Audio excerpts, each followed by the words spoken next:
tous, j'espère que vous allez bien. On se rejoint. Bonjour à tous, j'espère que vous allez bien. On se retrouve pour le book haul du mois de janvier. J'arrive pas à savoir si j'ai été assez raisonnable ou pas, mais je pense que vous allez comprendre pourquoi. On commence avec la romance. Le premier que je vous montre, c'est Le jour où ma vie a vraiment dérapé d'Eve Borelli.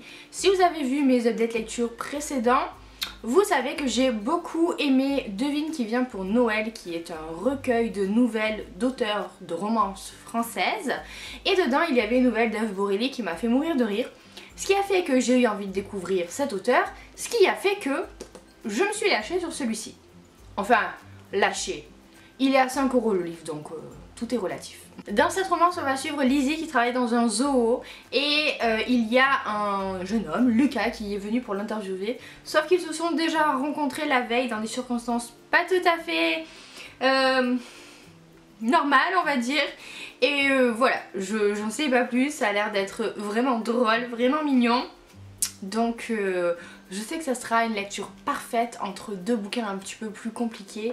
Voilà, je sais à quel moment je pourrais le sortir. Deux romances de chez Hugo ont intégré ma pile à lire.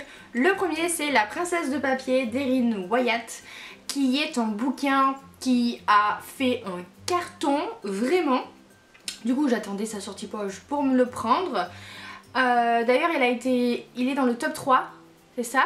C'est celui-là? Je sais plus, oui, c'est celui-là. Il est dans le top 3 des meilleures romances contemporaines élues sur le forum, donc Boulevard des Passions. Donc ce qui a encore plus motivé mon achat, bien que quand je l'ai acheté, il n'y avait pas encore les résultats des votes. Passons. C'est l'histoire de Ella, une jeune femme qui galère pour s'en sortir jusqu'au jour où elle va être intégrée dans la famille des Royals, qui sont des gens très très riches, et aucune idée si d'ailleurs ils viennent d'une famille royale. Je n'en sais rien. Et voilà, c'est une série écrite en 5 tomes il me semble. Et Erin Wyatt est en fait le pseudonyme de deux auteurs très connus, dont une est Elle Kennedy et je ne sais plus qui est la deuxième, c'est pas marqué là. Mais j'avais adoré la série Off Campus de Elle Kennedy, donc peut-être que je comprends aussi le succès de cette série ici. En tout cas, je ne sais pas quand je vais me la caler, mais je pense que étant une grande fan de romance, je ne pouvais pas passer à côté. Et le deuxième livre de chez Hugo, c'est Heroes de Battista Tarantini. Là aussi, j'attendais la sortie poche pour me le prendre. Cette couverture est très très jolie. Et Battista Tarantini est une auteure française très très aimée dans le monde de la romance. Donc là encore, je ne pouvais pas passer à côté. Ça va être l'histoire de Grace qui a subi une grave intervention chirurgicale et qui va partir vivre en Australie pour essayer de s'acclimater à tout ça. Elle va rencontrer Z qui est un garagiste qui fait battre son cœur. Et voilà.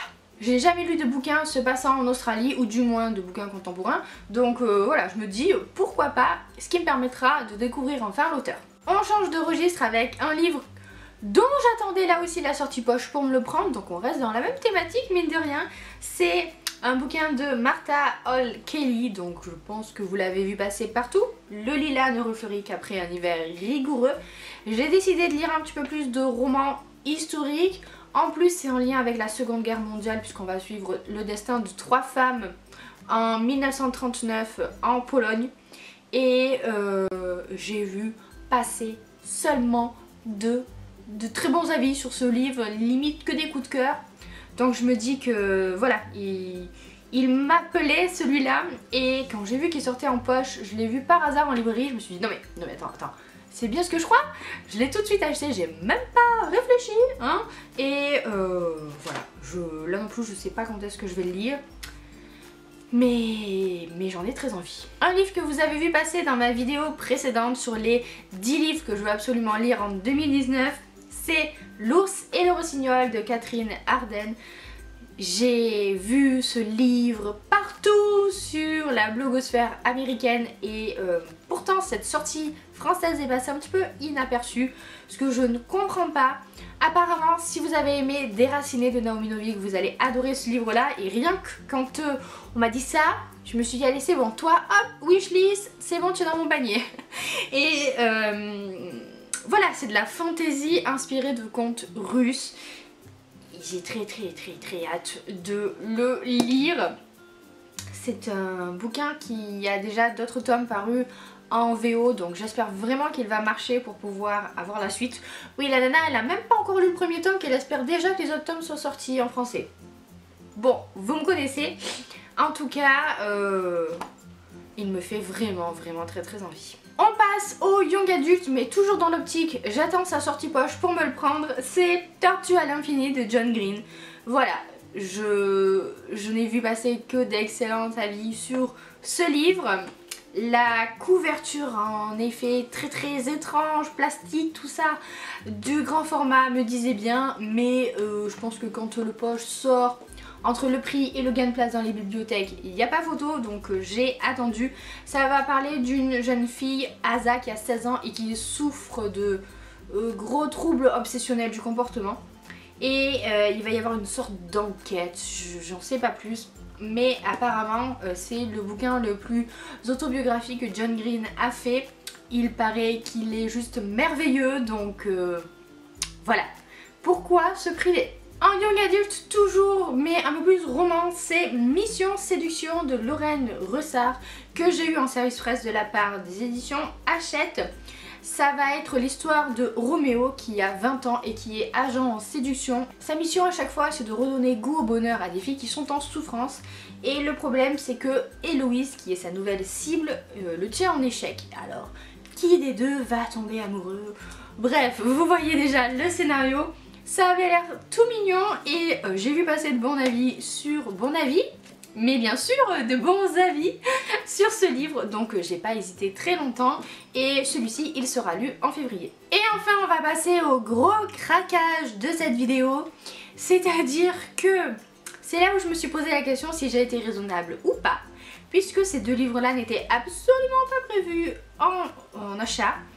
Et ça va annoncer aussi une des prochaines vidéos qui va sortir, puisque je me suis acheté le tome 2 mais aussi le tome 3 de Grisha de Leigh Bardugo. Et vous voyez au marque-page qu'il y a là-dedans que je suis en train de terminer de lire la série. Voilà. En fait, j'ai lu l'Automne de Grisha quand Netflix a annoncé qu'ils allaient adapter la série. Je me suis dit allez c'est bon, banco, j'y vais. C'était juste l'argument qu'il me fallait après maintes et maintes autres pour finalement me lancer dans cette série. J'ai lu le tome 1, j'ai adoré. Et quand je l'ai fini, je me suis dit c'est pas possible. C'est pas possible. Du coup, je suis allée acheter le tome 2 que j'ai lu dans la foulée. Et là, je me suis dit bon allez, tant qu'à faire, on n'est plus à ça près.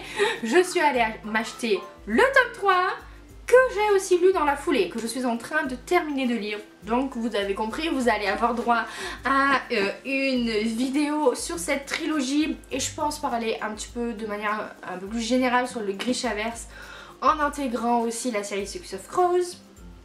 Bref, tout ça pour vous dire que ces deux nouveaux romans ont intégré ma pile à lire, mais en même temps sont sortis très vite puisqu'ils sont déjà lus ou presque lus.